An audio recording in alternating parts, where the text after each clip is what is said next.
नमस्कार, आप सबका मेरे YouTube चैनल एग्ज़ाम तक में स्वागत है। आज मैं आपके लिए हिमाचल प्रदेश पीजीटी पेपर 1 का मॉक टेस्ट लेके आया हूँ। हिमाचल प्रदेश में नेक्स्ट मंथ से हमारे पास पीजीटी के एग्ज़ाम होने वाले हैं, जिसमें हमारे पेपर 2 रहने वाले हैं, जिसमें पेपर 1 में 50 क्वेश्चन होंगे और 50 क्वेश्चन में से जो एचपी जीके है, एचपी जीके के 15 क्वेश्चन रहेंगे। जो एचपी जीके के 15 क्वेश्चन रहेंगे, उसके लिए मैं आपके लिए मॉक टेस्ट लेके आया हूँ। यदि किसी को हमारे मॉक टेस्ट की पीडीएफ चाहिए तो हमारा टेलीग्राम चैनल एग्जाम तक 9 को आप ज्वाइन कर सकते हैं और हमारे इंस्टाग्राम जो पेज है एग्जाम तक 9 उसको भी आप ज्वाइन कर सकते हैं। तो चलिए आज की वीडियो शुरू करते हैं। हमारा पहला प्रश्न है, वर्ष 2013 में हिमाचल प्रदेश के किस अस्पताल में सर्वप्रथम डिजिटल एक्सरे मशीन लगाई गई थी? जो हिमाचल प्रदेश है, हिमाचल प्रदेश में पहला डिजिटल एक्सरे मशीन किस हॉस्पिटल में लगाई गई थी? A IGMC Shimla, B Tanda medical college Kangra, C क्षेत्रीय hospital Bilaspur, D Kamla Nehru hospital Shimla. जिसका सही आंसर होगा ऑप्शन ए आईजीएमसी शिमला। जो आईजीएमसी शिमला है वहां पर वर्ष 2013 में सर्वप्रथम डिजिटल एक्सरे मशीन लगाई गई है। ये क्वेश्चन इस तरह से पूछा जा सकता है कि हिमाचल प्रदेश में कब प्रथम बार डिजिटल एक्सरे मशीन लगाई गई थी? तो वह वर्ष 2013 में लगाई गई थी। और कहाँ लगाई गई थी? आईजीएमसी शिमला में। यहाँ से थोड़े से फैक्ट मैं आपको और भी बता देता हूँ कि जो आईजीएमसी शिमला है, आईजीएमसी शिमला की स्थापना कब हुई? तो आईजीएमसी शिमला की स्थापना वर्ष 1966 ईस्वी को हुई थी। और इसका नाम इंदिरा गांधी मेडिकल कॉलेज कब रखा गया? तो इसका नाम इंदिरा गांधी मेडिकल कॉलेज 1984 में रखा गया था। ये भी एग्जाम में क्वेश्चन पूछा जाता है कि जो आईजीएमसी है इसकी स्थापना कब की गई? तो इसकी स्थापना 1966 में की गई थी, जब इसको नाम स्लोडन हॉस्पिटल के नाम से जाना जाता था। और उसके बाद जब इसका नाम बदला गया, आईजीएमसी कर दिया गया इंदिरा गांधी मेडिकल कॉलेज, तो वो कब किया गया? वह 1984 में किया गया। और जो टांडा मेडिकल कॉलेज है वो कहाँ पर स्थित है? वो कांगड़ा जिले में स्थित है। और कमला नेहरू हॉस्पिटल शिमला जिले में स्थित है। हमारा अगला क्वेश्चन है, जिला सोलन के बागाबलग में किस औद्योगिक समूह को सीमेंट कारखाना लगाने के लिए 172 हेक्टेयर जमीन माइनिंग लीज पर दी गई है? ए रिलायंस समूह, बी अदानी समूह, C JP industries, D Tata समूह। तो इसका सही आंसर होगा ऑप्शन सी जेपी इंडस्ट्रीज। जो जेपी इंडस्ट्रीज है सोलन जिले के बागाबलग में औद्योगिक समूह सीमेंट फैक्ट्री लगाने के लिए 172 हेक्टेयर जमीन माइनिंग लीज पर दी गई है। यदि आपने अंबुजा फैक्ट्री के बारे में पढ़ा होगा तो अंबुजा फैक्ट्री कहाँ पर है? वो भी सोलन जिले में है। और सोलन जिले के कौन से क्षेत्र में है? सोलन के दालाघाट में है। और वो किसके इंडस्ट्री है? तो वो हमारे पास अदानी जो समूह है, अदानी समूह की इंडस्ट्री है। जबकि बागाबलग में जो सीमेंट फैक्ट्री है वो किसकी है? वो जेपी इंडस्ट्रीज की है। हमारा अगला क्वेश्चन है, स्वतंत्रता सेनानी राम सिंह जिनका निधन 104 वर्ष की आयु में हुआ था, मूलतः किस क्षेत्र के निवासी थे? ए सुंदरनगर, बी त्रिफाल घाट, सी डेरा परोल, डी पौंटा साहिब। तो इसका सही आंसर होगा ऑप्शन बी त्रिपाल घाट। त्रिपाल घाट के जो राम सिंह थे उनका निधन कब हुआ? उनका निधन 104 वर्ष की आयु में हुआ था। हमारा अगला क्वेश्चन है, हिमाचल प्रदेश में शिक्षा का अधिकार अधिनियम कब लागू किया गया? ये मोस्ट इंपॉर्टेंट क्वेश्चन है। ये पीजीटी के एग्जाम में पूछा जा सकता है कि हिमाचल प्रदेश में शिक्षा का अधिकार अधिनियम कब लागू किया गया? ए 1998, बी 2005, सी 2007, डी 2010। तो इसका सही आंसर होगा ऑप्शन डी 2010। हिमाचल प्रदेश में शिक्षा का अधिकार अधिनियम 2010 में लागू किया गया, जो कि आरटीई एक्ट है, राइट टू एजुकेशन एक्ट। कब लाया गया था? तो राइट टू एजुकेशन एक्ट 2009 में लाया गया। और उसे लागू कब किया गया? तो उसे लागू 2010 में किया गया। यहाँ पर क्वेश्चन बन सकता है, आरटीई एक्ट कब लाया गया था? तो वो 2009 में लाया गया था। और इसको कब लागू किया गया? तो इसको 2010 में लागू किया गया था। हमारा अगला क्वेश्चन है, हिमाचल प्रदेश में किस स्थान पर पहले ऊर्जा पार्क की स्थापना किया गया है? है? ए कृषि विश्वविद्यालय पालमपुर, बी वानिकी विश्वविद्यालय नौनी, सी प्रौद्योगिकी संस्थान हमीरपुर, डी बद्दी औद्योगिक क्षेत्र। तो इसका जो सही आंसर होगा वो होगा ऑप्शन बी वानिकी विश्वविद्यालय नौनी। वानिकी विश्वविद्यालय नौनी में पहले ऊर्जा पार्क स्थापित किया गया है। जो नौनी विश्वविद्यालय है ये किस जिले में स्थित है? तो ये हमारे पास सोलन जिले में स्थित है। और इसकी स्थापना कब की गई थी? तो इसकी स्थापना 1985 ईस्वी में की गई थी। ये वाला क्वेश्चन इस तरह से भी पूछा जाता है कि वानिकी विश्वविद्यालय नौनी की स्थापना कब की गई? तो इसकी स्थापना 1985 ईस्वी को की गई। और ये किस जिले में स्थित है? तो ये सोलन जिले में स्थित है। इसी तरह से जो हमारे पास एग्रीकल्चर यूनिवर्सिटी है वो किस जिले में स्थित है? तो वो हमारे पास कांगड़ा जिले में स्थित है। और कांगड़ा के कौन से क्षेत्र में है? कांगड़ा के पालमपुर में उसकी स्थापना की गई है। और इसकी स्थापना कब की गई? तो इसकी स्थापना 1978 ईस्वी में की गई है। तो ये दोनों के दोनों इंपॉर्टेंट है, ये आपको पता होना चाहिए। कृषि विश्वविद्यालय जो कांगड़ा पालमपुर में स्थित है उसकी स्थापना कब की गई? उसकी स्थापना 1978 ईस्वी में की गई। और वानिकी विश्वविद्यालय जो नौनी सोलन में स्थित है उसकी स्थापना कब की गई? उसकी स्थापना 1985 ईस्वी को की गई है। और जो हिमाचल प्रदेश यूनिवर्सिटी है एचपीयू की स्थापना कब की गई थी? तो एचपीयू की स्थापना 1970 ईस्वी को की गई थी। जो ये वाले क्वेश्चन है ये मोस्ट इंपॉर्टेंट क्वेश्चन है, इनको आपने याद रखना है। जो पीजीटी का एग्जाम है, पीजीटी के एग्जाम में करंट अफेयर भी आता है। तो आपने जो मेरी गिरिराज का करंट अफेयर हर वीक में आता है वो आपने वीडियो देख लेनी है, उसी से क्वेश्चन बनेंगे। हमारा अगला क्वेश्चन है मस्तु कंडक्टर क्या है? एक सुप्रसिद्ध कहानी संग्रह, बी प्रदेश की पहली फीचर फिल्म, सी नाटक कथा, डी सुप्रसिद्ध नाटिका विषय। तो इसका सही आंसर होगा ऑप्शन बी प्रदेश की पहली फीचर फिल्म। जो हिमाचल प्रदेश है, हिमाचल प्रदेश की पहली फीचर फिल्म कौन सी है? मस्तु कंडक्टर। तो ये मोस्ट इंपॉर्टेंट क्वेश्चन है, इसके बारे में आपको पता होना चाहिए। हमारा अगला क्वेश्चन है ग्रेट हिमालयन नेशनल पार्क में किन 2 सेंचुरियों को शामिल किया गया है? सबसे पहले तो आपको पता होना चाहिए great Himalayan national park Himachal Pradesh के किस जिले में स्थित है? तो ये हिमाचल प्रदेश के कुल्लू जिले में स्थित है। यहाँ पर जो स्टूडेंट है वो ग्रेट हिमालयन नेशनल पार्क और पिन हिमालयन नेशनल पार्क में कंफ्यूज हो जाते हैं। जो पिन हिमालयन नेशनल पार्क है वो लाहौल स्पीति जिले में स्थित है।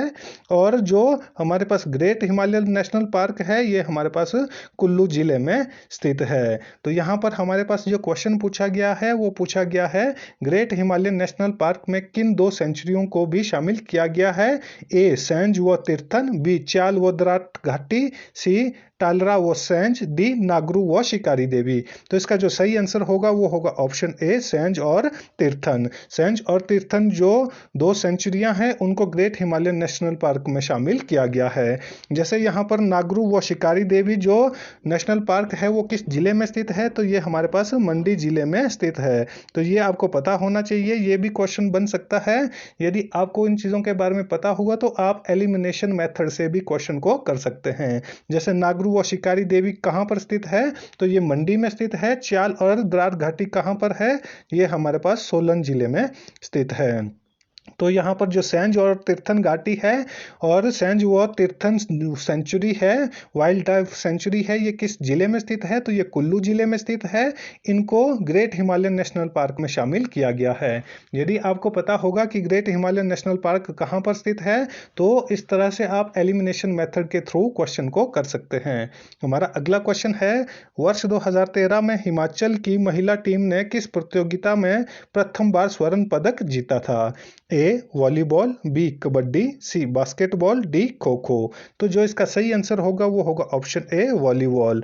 जो हिमाचल प्रदेश की महिला टीम है उन्होंने वर्ष 2013 में पहली बार जो गोल्ड मेडल जीता था वो किस खेल में जीता था? वो वॉलीबॉल में जीता था। यहाँ से जो क्वेश्चन है वो इस तरह से भी पूछा जा सकता है कि हिमाचली जो महिला टीम है उन्होंने वॉलीबॉल में कब प्रथम बार स्वर्ण पदक जीता था? तो उन्होंने वर्ष 2013 में पहली बार वॉलीबॉल में गोल्ड मेडल जीता था। हमारा अगला क्वेश्चन है हमीरपुर के किस स्थान पर वर्ष 2014 में मसाला पार्क स्थापित किया गया था? यह क्वेश्चन पूछा जा सकता है कि हिमाचल प्रदेश में मसाला पार्क कहां पर स्थित है? तो वो हमारे पास हमीरपुर में है। किस जिले में स्थित है? तो वो हमीरपुर जिले में स्थित है। और हमीरपुर में कहाँ पर इसकी स्थापना की गई है? ए सुजानपुर, बी तरकबाड़ी, सी जाहू, डी नदौन। तो इसका जो सही आंसर होगा वो होगा ऑप्शन डी नदौन। हमीरपुर के नदौन में ही वर्ष 2014 में मसाला पार्क की स्थापना की गई थी। ये क्वेश्चन पूछा जा सकता है कि नदौन में कब मसाला पार्क की स्थापना की गई? तो वर्ष 2014 में इसकी स्थापना की गई है। हमारा अगला क्वेश्चन है, चीगू किसकी एक नस्ल है? ए बकरी, बी मुर्गी, सी भेड़, डी गाय। तो इसका जो सही आंसर होगा वो होगा ऑप्शन ए बकरी। जो चीगू है ये किसकी नस्ल है? ये एक बकरी की नस्ल है। ये भी मोस्ट इंपॉर्टेंट क्वेश्चन है, ये भी एग्जाम में पूछा जा सकता है। हमारा अगला क्वेश्चन है, पालमपुर वेटनरी संस्थान ने जिस क्रॉस ब्रीड को जर्सी व सिंधी गाय से तैयार किया है उसका नाम क्या है?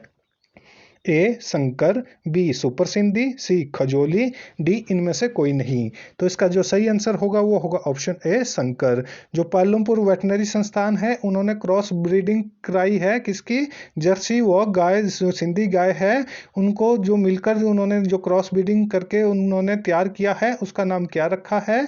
उसका नाम उन्होंने शंकर रखा है। यहाँ से एक और क्वेश्चन आपका क्लियर हो जाता है कि हिमाचल प्रदेश में वेटनरी संस्थान कहाँ पर स्थित है? तो हिमाचल प्रदेश में पालमपुर में स्थित है। और कांगड़ा जिले में क्वेश्चन इस तरह से पूछा जा सकता है कि कांगड़ा जिले में वेटनरी संस्थान कहाँ पर स्थित है? तो कांगड़ा जिले में पालमपुर में वेटनरी संस्थान स्थित है। हमारा अगला क्वेश्चन है, चीगू नस्ल की बकरी किस चीज के लिए प्रसिद्ध है? जो पहले वाला क्वेश्चन था वो क्या था कि चीगू नस्ल किसकी है? तो ये एक बकरी की नस्ल है। और ये किसके लिए सुप्रसिद्ध है?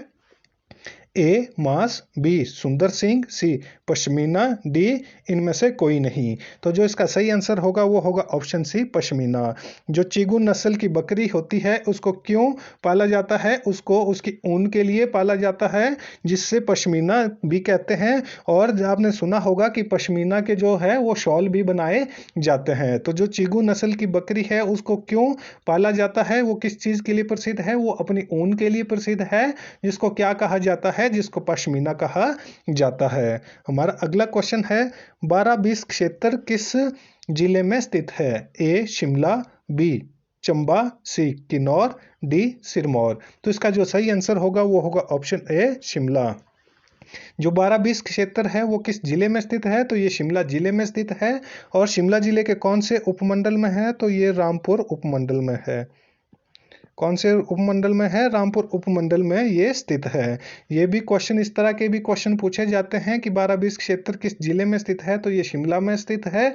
इसी तरह के और भी बहुत सारे क्वेश्चन पूछे जाते हैं। जैसे क्वेश्चन पूछा जा सकता है कि चुराहा क्षेत्र किस जिले में स्थित है? तो जो चुराहा क्षेत्र है वो हमारे पास चंबा जिले में स्थित है। तो इस तरह के जो क्वेश्चन है वो भी एग्जाम में पूछे जाते हैं। हमारा अगला क्वेश्चन है, अदम्य साहस व बहादुरी के लिए वर्ष 2014 में सम्मानित बालिका शिल्पा किस जिले से संबंधित है?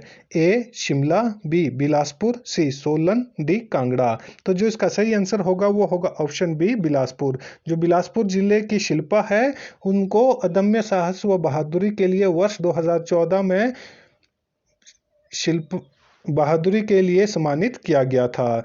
हमारा अगला क्वेश्चन है, सुप्रसिद्ध कुमार हाउस इमारत किस शहर में स्थित है? ये मोस्ट इंपॉर्टेंट क्वेश्चन है। जो इमारतें हैं वो आपको पता होना चाहिए। जैसे मैं आपको यहाँ पर एक एग्जांपल दे सकता हूँ कि कैनेडी हाउस हिमाचल प्रदेश के किस जिले में स्थित है। इस तरह के एग्जाम में क्वेश्चन पूछे जाते हैं। तो यहाँ पर जो हमारा क्वेश्चन है वो है, कुमार हाउस इमारत किस शहर में स्थित है? ए धर्मशाला, बी सोलन, सी शिमला, डी मनाली। तो जो इसका सही आंसर रहेगा वो होगा ऑप्शन सी शिमला। जो शिमला शहर है, शिमला शहर में ही कुमार हाउस इमारत स्थित है। जो इस तरह के क्वेश्चन है ये बहुत बार एग्जाम में पूछे जा चुके हैं। तो आपको इन सब चीज़ों का पता होना चाहिए। जैसे मैंने आपको पहले कनेडी हाउस के बारे में बताया था, तो जो कनेडी हाउस है वो शिमला में स्थित है और शिमला का पहला वो पक्का मकान उसको माना जाता है। ये क्वेश्चन पूछा पूछा जा सकता है कि शिमला का पहला पक्का मकान किसे कहा जाता है, तो जो कनेडी हाउस है, कनेडी हाउस को शिमला का पहला पक्का मकान कहा जाता है। तो इस तरह के जो क्वेश्चंस होते हैं वो एग्जाम में पूछे जाते हैं। यदि जो करंट अफेयर के हमारे पास जो बचते हैं और जो एग्जाम में करंट अफेयर के क्वेश्चन पूछे जा सकते हैं, तो उसके लिए जो मेरी वीकली वीडियो आती है गिरिराज पत्रिका से, तो आपके लिए वो वाली इंपॉर्टेंट है। आप डिस्क्रिप्शन में जाकर वो वीडियो देख सकते हैं या मेरी प्लेलिस्ट में जाकर वहाँ पर गिरिराज के नाम से आप देख सकते हैं। वहाँ पर करंट अफेयर जो हिमाचल प्रदेश का करंट अफेयर है आप उसको देख सकते हैं। तो इस तरह से जो भी मॉक टेस्ट हमारे होने वाले हैं, जब तक एग्जाम नहीं होते हैं तब तक हर रोज आपके लिए इसी तरह से एक एक जो मॉक टेस्ट की वीडियो आती रहेगी। यदि हमारी वीडियो आपको अच्छी लगी हो तो वीडियो को लाइक करें, कमेंट करें और अपने दोस्तों के साथ हमारी वीडियो को ज़्यादा से ज़्यादा शेयर करें और हमारे जो यूट्यूब चैनल है यूट्यूब चैनल को सब्सक्राइब करना ना भूलें। धन्यवाद।